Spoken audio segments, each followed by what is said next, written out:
baby, you're so cool. You want to see it again? Whoa, bam! Ah! That's right. Hey! You just think you're so cool over there with your license and everything. I bet it's not even real. Watch me beat up this nerd. Now, guys, I know what you're thinking. Having your driver's license doesn't make you better than anyone else. Yeah, it does. You see, like this kid. This kid knows what's up. If you have your driver's license, it means you're at least 20% cooler than your friends. Unless you're some freak who doesn't like to drive. No, I'm just kidding. You're not a freak. Please stay. And, like, comment, subscribe. So if you clicked on this video, you're probably thinking, like, what's so bad about driver's ed? Don't you just drive around in a circle in a parking lot for a few minutes and you're done? You would think so. But you know, knowing my luck, I'd probably get some psycho driving instructor and then a psycho driving partner to go along with that. So when we're driving through the suburbs, he just decides to plow through people's lawns because he never drove a day in his life and quite frankly scares you half to death. Good times. Alrighty guys, it's story time. So I was so excited when I finally became old enough to get my license. All 2 years of holding on to that permit has finally led up to this moment. When I become a man that's 20% cooler than a boy. So in our town, there's actually 2 driving schools that you can take. One of them goes to the school that's here in our town, and the driving instructor is really cool. And then the other one's like an outlet driving school, which is the one that I took. And the only reason I didn't take the class at the school is because the outlet class was $10 cheaper. And quite frankly, going through all these stories that I'm about to tell you, I would have rather just paid the extra $10. It would have been so much less painful. So the first day of school comes around, and I'm a little nervous. None of you guys will really know this, but I was homeschooled growing up. So I had like no social interaction, and I was about to go sit in a class with a whole bunch of teenagers for 2 hours that I didn't know. Talk about awkward. It was actually pretty fun not knowing anybody because I felt like the outlaw. The outsider. And no one knew. No one who was this stranger. Who's this man?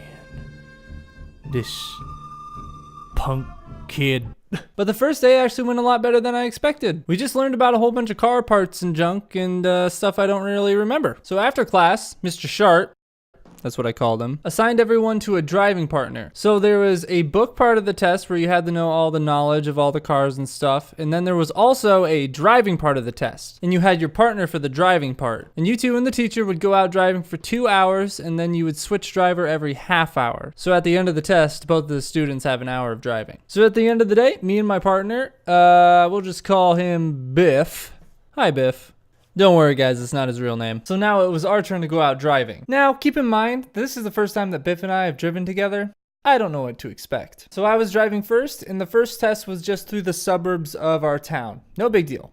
Then it was Biff's turn. I'm ready.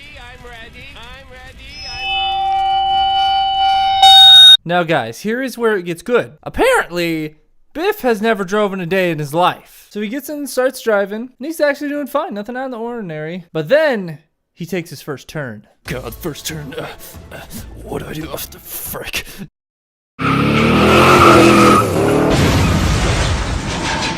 Then Biff, in this panic, drives over the curb and smashes and mashes this guy's mailbox and then parks in his front lawn. Mr. Sharp literally screams, "You idiot! What are you doing?" I guess I didn't practice as much as I should have. What? I knew right then and there that I was probably gonna die by this kid's hand. Biff was like half the reason that driver's ed was so traumatic. So one time after class, Biff and I were supposed to go out for another driving test. But Biff canceled at the last second and said, "Oh, sorry man, I can't drive today. I have family pictures." And I was cool about it. I was like, okay, yeah, that's fine. But it did slip my mind then that I didn't have a ride home for 2 hours. And unfortunately, driver's ed took place in December, which if you watch my Living in Iowa video, you'll know that it gets cold here. And it was pouring freezing rain out. So I had to walk 5 miles home in the freezing rain.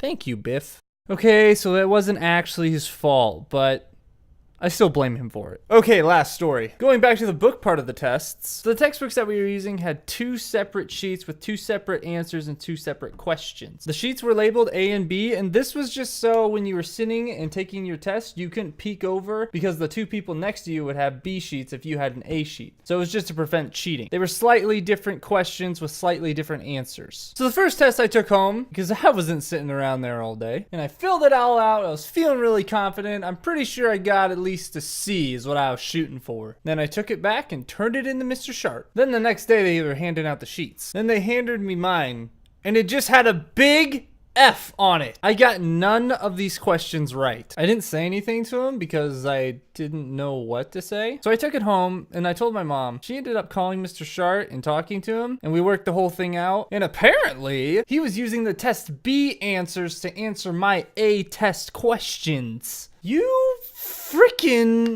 So I retook the test and turned it into Mr. Sharp. I think I got like a 91%, so I passed that one. But then after that, I decided that I was never gonna fall victim to Mr. Sharp again. So what I did after that is I looked up the book online and looked at all the answers, and I cheated my way through driver's ed. I kept the test scores at a nice 90% level. They never expected a thing. I don't know if I can get in trouble now that I'm like telling you this. I don't know if this is safe, but yeah, whatever. I'm a good driver.